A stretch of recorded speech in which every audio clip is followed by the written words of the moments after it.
रात हो गई, फिर प्रभु के चिंतन में विश्राम, फिर प्रातः वही करना।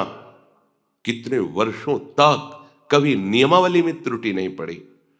तो जो गुरु प्रदत्त नियम है, सबरी मां को विश्वास था गुरुदेव के वचन झूठे नहीं होते। उन्होंने कहा है कि प्रभु आएंगे तो आएंगे प्रभु। वर्ष, 2 वर्ष, 4 वर्ष, 10 वर्ष नहीं, बहुत लंबे समय तक उनको अविश्वास नहीं हुआ। गुरुदेव ने कहा है प्रभु आएंगे। गुरुदेव ने जो हमें नियम दिया है, या हमने गुरुदेव के लिए जो नियम धारण किया है, वो ऐसे फिसड्डी नियम नहीं होने चाहिए। वर्षा हुई तो हम गायब, सर्दी हुई तो गायब, अनुकूल समय है तो हम आकर के हाजिरी बजा रहे। नहीं, हमारी यही साधना है, जो नियम है उसमें हम, यदि हमारे में चैतन्यता है, चलने की सामर्थ्य है, तो हम उपस्थित होंगे निश्चित। जब हम चल ही नहीं सकते तो बात अलग की। तो नियम से ही प्रेम पैदा होता है। भजन में जब तक नियम नहीं होता तब तक भजन में आसक्ति नहीं होती। लोग प्रश्न करते रहते हैं कि हमारे भजन में मन नहीं लगता। आप नियम से भजन करें, दिनचर्या आपकी टाइम से होनी चाहिए। जिस टाइम जो दिनचर्या उसी में आप देखो, उसमें आसक्ति हो जाएगी। और आसक्ति हो जाना ही भागवतिक दिनचर्या में भाव का प्रादुर्भाव करना है। भाव जागृत हो जाते हैं, विक्षेप आदि विघ्न स्वतः नष्ट हो जाते हैं। उपासक जब नियम से ऐसे चलता है और भगवत लीला गुणगान या कीर्तन करता है, तो उसके अंदर ये भाव प्रकट होने लगते हैं।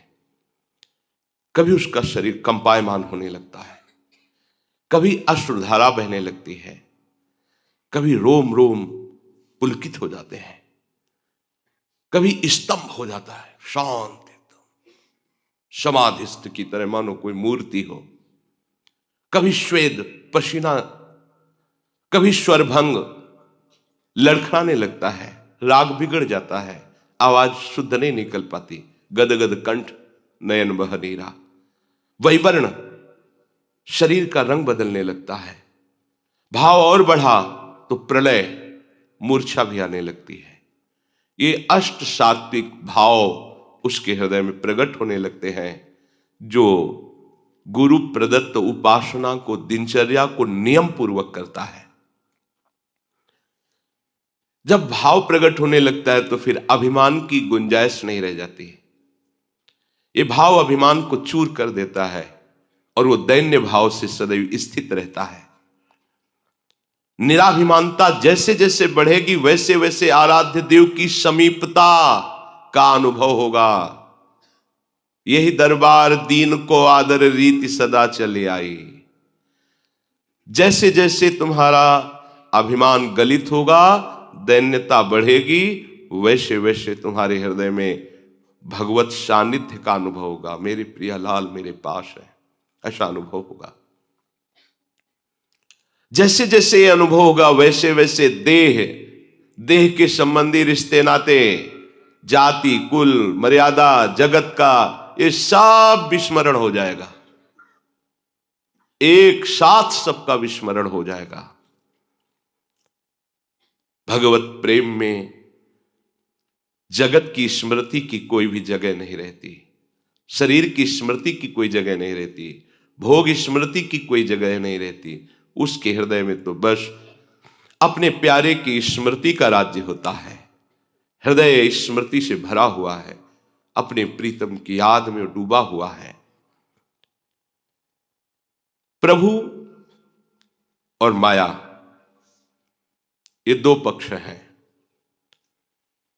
प्रभु में हमें यदि डूबना है तो संपूर्णतया माया का चिंतन त्यागना ही होगा, अनन्य चेता बनना होगा, अनन्य चिंतन लाना होगा। अन्य चिंतन आने ही ना पावे। राग के कारण ही अन्य चिंतन हमारे हृदय में होता है। विषय तुम्हारे पास हो पर उसे भोगने की इच्छा ना हो, इसे वैराग्य कहते हैं। सब सामग्री, सब भोग आपके पास है पर भोगने की इच्छा नहीं, क्योंकि इच्छा तो प्रियालाल के चरणों में समर्पित हो चुकी है। जो चाहिए वो उसे प्राप्त हो रहा है। उनका स्मरण, उनका रूप, उनकी लीला, या प्राप्त करने की प्रबल इच्छा है। प्रबल इच्छा में ही ब्रह्मादिक के भोग सब विषम लागत ताई। प्रबल इच्छा में ही। और कहीं ये इच्छा मूर्तिमान स्वरूप धारण कर लिए है, अर्थात नाम चैतन्य घन होकर विराजमान है। अब लिखना नहीं पड़ रहा, नाम विराजमान, रूप की झांकी हो रही, लीला रसास्वादन में डूब रहा है। अब उसे कौन सा विषय आकर्षित कर सकता है? पर इस रस तक पहुंचने के लिए हमारे अंदर जो विषयों के प्रति प्रियता है उसे विचार के द्वारा नष्ट करना होगा। नहीं है सुख इनमें, चाहे जितना आप भोग लीजिए, नहीं है। एक दिन रुकना ही पड़ेगा आपको। आज ही रुक जाइए, समय बर्बाद मत कीजिए। अपने चित्त को चिंतन में तल्लीन कीजिए, प्रियालाल के भोगों के चिंतन में नहीं। भगवत प्रेम के लिए वैराग्य अत्यंत आवश्यक है। वैराग्य सही माने में प्रेम में ही होता है। पहले स्थूल वैराग्य, प्रगट में वैराग्य, पर सूक्ष्म में महत्व बुद्धि बनी हुई है भोगों में। पर जब प्रभु का प्रेम प्रकट होता है तो वो भी नष्ट हो जाती है। अब चराचर जगत में अपने प्रीतम के सिवा और कोई इच्छा नहीं रह गई। अपने प्रीतम से बढ़कर कुछ अच्छा नहीं लग रहा। अब ये सच्चा वैराग्य है। इसके लिए कभी किसी से दो ये शब्द मत कहना। ये महापुरुषों के वचन है। दो ये कहना मृत्यु के समान है उपासक का। आचार्यों ने आज्ञा की है कि भिक्षान्नम औषधम, प्राणों का पोषण। अगर वैरागी हो, विरक्त मार्ग के पथिक हो, तो भिक्षान्न से करो। माधुकरी वृत्ति, आकाश वृत्ति, इन वृत्तियों का सेवन वैराग्यवान उपासक करता है। पर दो, अन्य जगह इसका प्रयोग नहीं हो सकता। राधे श्याम मधुकरी मांगने गए, अब कोई घर से निकला और 10 रुपया दे रहा है कि रोटी तो नहीं, रुपया ले लो, नहीं, केवल रोटी। कुछ और दे रहा है, नहीं, केवल। अगर रोटी मांगने निकलो, केवल रोटी। कोई पदार्थ, कोई और वस्तुएं, लो मिठाई खा लेना जाके, नहीं, केवल रोटी तो रोटी, नहीं तो चल दे। किसी से जब ये कोई हाथ पसार कर कहता दो, तो इससे तो अच्छा है शरीर छूट जाए। ये महापुरुषों का अनुभव है। ये जो संत वेश रख करके मांगते रहते। कल एक उपासक ने प्रश्न किया था कि किसी ने उनसे कहा कि मुझे अमुक वस्तु दे दो, अगर नहीं दोगे तो हम तुम्हारा बद्दुआ दे के बुरा कर देंगे। ये संत के वचन कभी नहीं होते। डरना मत कभी किसी से। अगर कोई ऐसा कहता है तो बद्दुआ तो उसी के ऊपर लगी हुई है पहले, कि वो अपने वेश की मर्यादा को नष्ट कर रहा है। वो जानता ही नहीं, वो केवल पाखंड के लिए वेश धारण किए हुए हैं। पहले हमारे साधु समाज में शासन था। ऐसा नहीं था कि कोई भी कैसा भी वेश धारण करके घूमे, ऐसा नहीं था। आपकी परंपरा क्या है? वो कुछ ऐसे साधुई भाषा के प्रश्न होते थे कि असली परंपरा वाला ही उत्तर दे सकता था, अन्यथा वेश उतरा लिया जाता था, क्योंकि तुम साधुओं की मर्यादा का नाश कर दोगे। लोग समझेंगे संत ऐसे ही होते हैं। गाड़ी में ऐसे हाथ मार रहे हैं, हमको फलाहार करना है, आज एकादशी है, कुछ दे दो। जरूरी क्या है? भूख लगी है तो जाओ ब्रजवासियों के दरवाजे में राधे श्याम बोलो, जो मिल जाए पेट भरो। एक दिन नहीं पाओगे तो मर जाओगे। अब वो गाड़ी वाला समझता है भिखारी हैं, बाबा लोग भिक्षुक हैं, दलित हैं, मांगते घूमते हैं। ये संत नहीं कर सकता, नहीं कर सकता। जो भगवत मार्ग का उपासक है वो कभी ऐसे नहीं कर सकता। अगर ऐसे करता है तो या तो अपनी महिमा को नहीं जानता कि जिस मार्ग में है, और या पाखंडी है। कहावे मोर दासा, करे तुच्छ नरन के आशा, तो कहो कहां रहा विश्वासा। ये विश्वास का मार्ग है। अरे मंगीबो भलो न बाप सो जो प्रभु राखे टेक। अपने आराध्य देव की। अरे आराध्य देव से भी ठसक में रहे। जैसे बच्चा कहता मुझे दूध नहीं पीना, तो ये मां की पीड़ा है, वो 100 बार मनाएगी और दूध पिलाएगी, क्योंकि मां है। बच्चा मां को झिड़क दे, नहीं पीऊंगा दूध, वो फुसलाएगी, पी लो। मां को इसमें क्या सुख है? वो उसका बच्चा है, पिलाना उसका कर्तव्य है। ऐसे ही अनंत ब्रह्मांडों का वो पिता है विश्वंभर, और हम उसके दास हैं। उससे भी बेपरवाह रहे तो अपने आप हाथ से आके पवा जाएगा। वो जितना भी माँ में वात्सल्य है अनंत ब्रह्मांडों में, माताओं में, वो हमारे प्रभु के एक अंश से है। ऐसा वात्सल्य समुद्र कैसे तुमको, तुम उनके दास हो, कैसे तुमको आवश्यकता की वस्तु नहीं देगा? कैसे दास हो तुम, मांगते घूम रहे हो? दो ये शब्द कहना, आपकी 5 शक्तियां उसी समय चली जाती हैं। ह्री, श्री, धी, ज्ञान और वैराग्य। आपका तेज, आपका ऐश्वर्य, आपकी बुद्धि, आपका ज्ञान और वैराग्य, पांचों नष्ट हो जाते हैं मांगने वाले से। मांगने के संकल्प से ही तुम्हारे अंदर मलिनता आ जाएगी। इसलिए भगवत मार्ग के उपासक को मांगना बड़ा भारी पाप है। मांगना शब्द मृत्यु है, नहीं मांगना। अगर मांगना है तो एक केवल आदेश है, रोटी मांग सकते हो अपने उदर पोषण के लिए, बस। वो भी एक जगह नहीं, 5-7 घरों से। कोई एक जगह बैठाल के पवाना चाहे तो नहीं पाना चाहिए, 5-7 घरों से। या फिर आकाश वृत्ति और निर्मल वृत्ति, माधुकरी वृत्ति से भी श्रेष्ठ है आकाश वृत्ति। प्रभु जो दे देते हैं, हम कोई चेष्टा नहीं करते, प्रभु जो दे देते हैं उसी से भरण पोषण हो रहा है। रात दिन भजन करो, कोई चाह नहीं, कोई मांग नहीं। उपासक जब विषयी पुरुषों का संग करने लगता है तो उनसे भी नीचे वो गिर जाता है, उनसे भी नीचे गिर जाता है। क्योंकि उनके अंदर तो ये होता है कि मैं विषयी हूं, मैं नीच हूं, ये शांत है, ये भाव तो रहता ही है। लेकिन वो जो मैं वैरागी हूं, विरक्त हूं, शांत हूं, वो जब उनके संग से नीचे गिरने लगता है तो बहुत बुरी दशा को प्राप्त होता है। हमें प्रभु के मार्ग में आगे बढ़ना है। भोगी पुरुषों के शरीरों में भोग के परमाणु होते हैं, इसलिए उनसे संभाषण, उनका स्पर्श करना, उनको अपनी गोष्ठी में बैठालना, ये बहुत हानिकारक है। भोगी पुरुष, गृहस्थ है, भगवत भक्त है, वो नहीं। जिनका केवल भोग ही लक्ष्य है, रुपया पैसा वाले हैं, आकर हमें कुछ पैसा देंगे, रुपया देंगे, हमारी आवश्यकताओं की पूर्ति होगी, इसलिए हम उनकी सेवा करें, उनके आगे चाटुकारिता करें, बिल्कुल नहीं। उपासक को कभी अभिमानिनते न्यारे, ऐसा नहीं होना चाहिए। एक संत गंगा किनारे मिले थे, बोले हम केवल 30 मिनट के लिए भिक्षुक होते हैं, इसके बाद इतने बड़े बादशाह होते हैं कि हमारे समान ब्रह्मा को भी सुख नहीं है। देवराज भी, इंद्र हमारी गुलामी करने के लिए तरसता है, ऐसे बादशाह है। 30 मिनट के लिए केवल हम भिक्षुक होते हैं, गए रोटी मां, इसके बाद बादशाह है, कोई भी चाह नहीं, चिंता नहीं, मनुआ बेपरवाह, एकमात्र परमात्मा चिंतन में। विषयी पुरुष का आशंक नहीं। कोई तुमसे संभाषण करना चाहता है और आपको दृष्टि में लग रहा है कि भजन विहीन है, नहीं, संभाषण नहीं करना।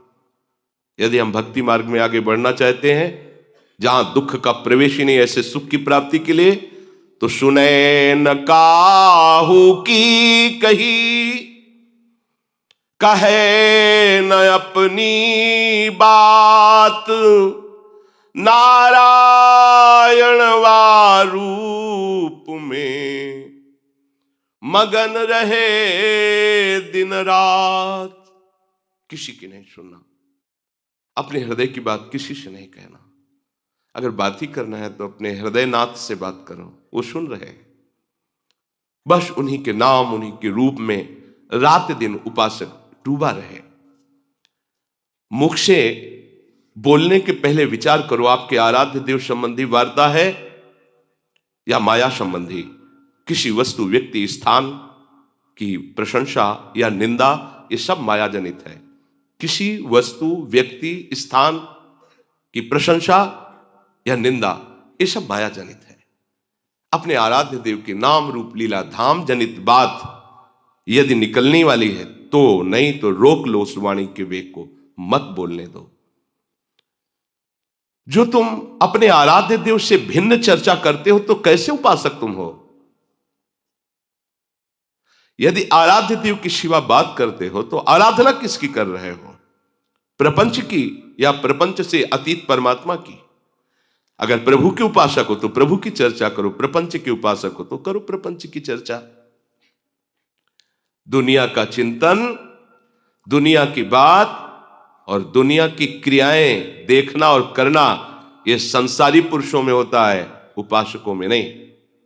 दुनिया का चिंतन, दुनिया की बात, दुनिया की क्रियाएं या क्रियाओं में दोष दर्शन, गुण दर्शन, यह संसारी पुरुषों के द्वारा होता है, उपासकों के द्वारा नहीं होता। तुम दरिद्र नहीं हो, तुम महाधनी हो। दरिद्र वो है जो भोगों की वृत्ति में भोगों को भोगता हुआ भी तृप्ति का अनुभव नहीं करा, और भोगो और वो दरिद्र है, वो भिखारी है। करोड़ों रुपए फिर भी करोड़ों की चाह है, बड़ा भिखारी है। साधु दरिद्र नहीं होता, साधु भिखारी नहीं होता। साधु भगवदानंद का धनी होता है, नाम धनी होता है। कबीरा सब जंग निर्धना, धनवंता नहीं कोय, धनवंता सोई जानिए जाके राम नाम धन होए। प्रभु का नाम रूपी धन है, वो धनी है। विषयों में फंसा हुआ अपने को धनी मानता है, नहीं, वो दरिद्र है, समझ नहीं पा रहा। कितनी दरिद्रता अंदर बढ़ गई, करोड़ों अरबों है फिर भी खरबों की तरफ वृत्ति जा रही, बढ़ती चली जा रही। और ये धनी अब जीने की इच्छा का भी त्याग है, मरण के भय का भी त्याग है। कोई लाभ हान, कोई सुख दुख, कोई मान अपमान का प्रभाव नहीं, निरंतर अपने आराध्य देव के नाम में डूबा हुआ है। स्वभाव को यदि नहीं बदल पाए तो तुम पशु हो, उपासक कहां हो? महापुरुषों के वचन है, जो अपने स्वभाव पर शासन नहीं कर पाया वो पशु है, उपासक नहीं है। अपनी आदत, अपने स्वभाव को अपने आराध्य देव की अनुकूल बनाना ये उपासक का लक्षण है। श्री कृष्ण अनुकूलेन प्रतिकूलस्य वर्जनम। पागलों की तरह जो सामने आया बस उसी में राग कर बैठे, ये उपासक का लक्षण है। ऐसे को किसी में भी अनुराग नहीं होता, ये केवल अपनी वासनाओं का पोषण करते, चाहे जिस भेष में हो। महापुरुषों के वचन कड़वे जरूर लगते हैं, लेकिन ये वो सुदर्शन चूर्ण है जो जड़ से भवरोग रूपी बुखार को नष्ट कर देता है। संसारी बातों से, संसारी वस्तुओं से, संसारी पदों से आज तक किसी को सुख शांति मिली है क्या? चाहे वो किसी भी पद में हो। सांसारिक बातों से, सांसारिक पदवियों से, सांसारिक भोग सामग्रियों से आज तक किसी को सुख मिला है क्या? शांति मिली है क्या? वैराग्यवान को जो आनंद है वो ब्रह्मा जी, देवराज इंद्र को भी आनंद नहीं है, वैराग्य का आनंद। फिर अनुराग की तो बात ही जाती, वो तो इसके आगे की बात है। जन्म जन्मांतरों से हमारा विषयों में अनुराग रहा है, इसी अनुराग के चक्र को तोड़कर प्रभु से अनुराग करना, यही तो हमारी साधना है, यही हमारी साधुता है, यही हमारा भगवत मार्ग है। प्रभु में अनुराग हो जाना, संसार के राग का नाश हो जाना।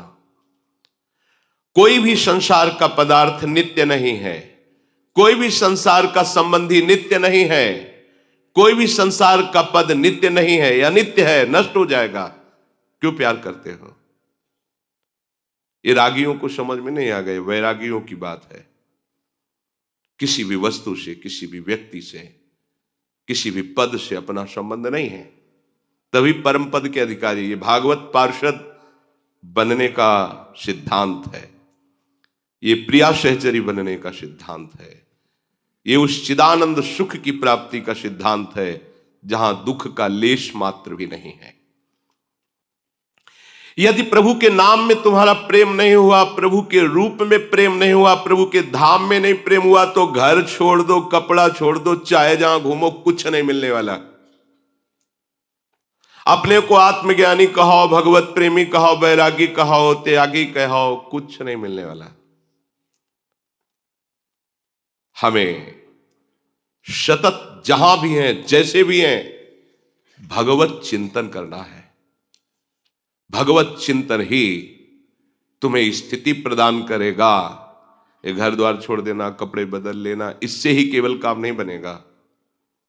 भगवत चिंतन कितना बढ़िया अवसर दिया है। रात दिन उन्हीं की चर्चा, उन्हीं की लीला गुण गायन और उन्हीं के धाम में रह रहे। अब बात न बनी तो फिर नहीं बनेगी। बार बार तो बनत नहीं, यह संजोग अनूप, बहुत बढ़िया संजोग बना दिया है। भगवत प्राप्ति का बहुत सुंदर संयोग बन गया है। जब इन सबको छोड़ करके आगे बढ़ता है उपासक, तो प्रतिष्ठा आकर उसके सामने खड़ी हो जाती है। मान सम्मान प्रतिष्ठा, इस किले को तोड़ना बहुत मुश्किल है।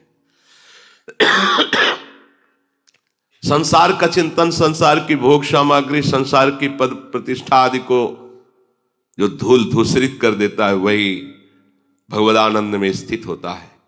तो ये आखिरी किला है, मान बढ़ाई कीर्ति प्रतिष्ठा। अगर उपासक सावधान नहीं रहा तो इस किले को नहीं तोड़ पाता। अच्छे अच्छे इस किले में फंस जाते हैं। फिर पूरा जीवन यही होता है कि इतनी इज्जत बन गई है, अब कुछ भी हो इतनी इज्जत तो नहीं जानी चाहिए। हजारों लोग हमारा सम्मान करते हैं, लोक लोकांतर में हमारा यश है, अब ये नहीं जाना चाहिए कुछ भी हो जाए। इसी से पाखंड धीरे धीरे आने लगता है। पाखंड को अवसर मिल जाता है अंदर प्रवेश करने का। प्रतिष्ठा की भी चाह मिटानी होगी। आई हुई प्रतिष्ठा को स्वीकार नहीं करना होगा। अगर उसे अपने में गुण मानकर स्वीकार किया तो आप इस प्रतिष्ठा रूपी किले के अंदर फंस जाएंगे और निज महल में पहुंचने में बाधा पहुंच जाएगी। इसलिए जो बहुमान करे को मेरो, कि ये बहुमानत ना ही बड़ाई नहीं मानना। और है क्या तुम्हारे अंदर, किस बात की बड़ाई? अरे प्रियालाल कृपा करके धाम में वास दिए, प्रियालाल कृपा करके परमार्थ में चला रहे, प्रियालाल कृपा करके अपने नाम वाणी का चिंतन मनन करा रहे हैं। अगर कुछ बोल रहे हो तो उनकी कृपा से बोल रहे हो। तुम क्या हो? वो अभी चाहे तो जबान लड़खड़ा कर बंद हो जाए, जीवन में एक अक्षर ना बोल पावे। तुम्हारी सामर्थ्य है? कोई सामर्थ्य नहीं। एक रोम झड़ना है तो उसे तुम नहीं रोक सकते हो, फिर तुम कितने सामर्थ्यवान। ये प्रतिष्ठा उन्हीं की हो रही है।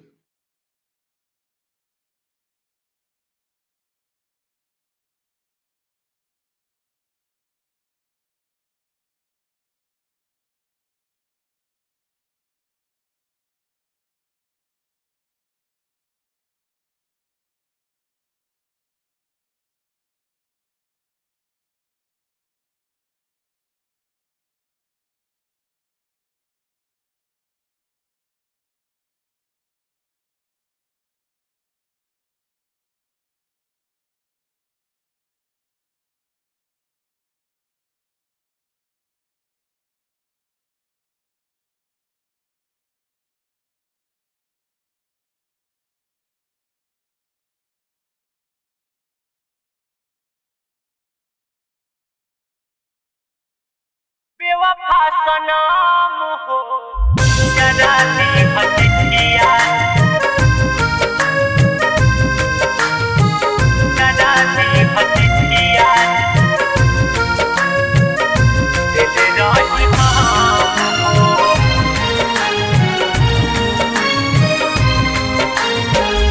बेवफा सनम हो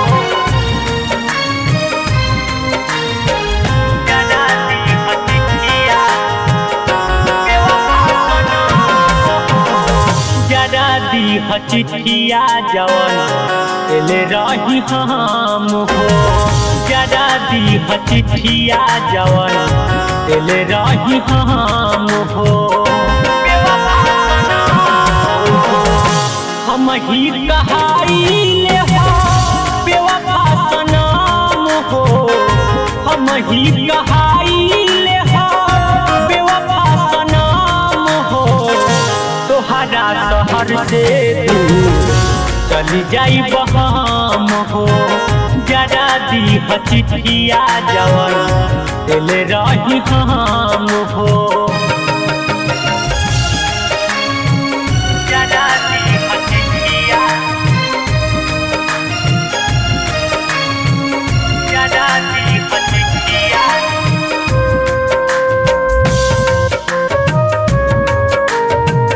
जरा दी चिट्ठिया तोहरत दिल के मिले ना दबाई दिल के जख्म हम कैसे छिपाई